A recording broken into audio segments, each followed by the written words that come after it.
Sul dissalatore di Porto Empedocle interviene oggi Siciliacque affermando come dallo scorso 23 gennaio Siciliacque ha attivato dei droni aerei e sottomarini per il recupero dei tratti della condotta di prolungamento dello scarico a mare del dissalatore di Porto Empedocle, ovvero i segmenti disancorati dal fondale dalle intense mareggiate e dal passaggio del ciclone Henry.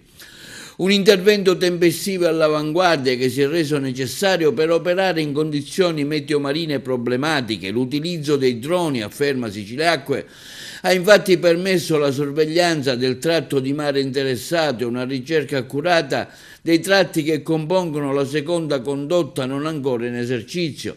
Le verifiche tecniche effettuate hanno al momento confermato che le tubazioni recuperate e messe in sicurezza risultano integre e pienamente riutilizzabili, escludendo quindi qualsiasi dispersione di valore economico funzionale.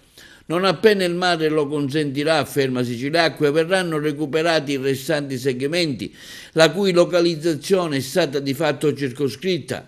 Il riposizionamento dell'intera condotta di prolungamento dello scarico a mare del dissalatore avverrà quindi in condizioni di sicurezza e tutela ambientale. In questi mesi il dissalatore di Porto Empedocle, continua Siciliacque, ha garantito un contributo determinante all'approvvigionamento idrico dell'Agrigentino, fornendo quantitativi d'acqua raggiunti a un territorio che ha dovuto fare i conti con la scarsità di risorse provenienti dalle fonti convenzionali.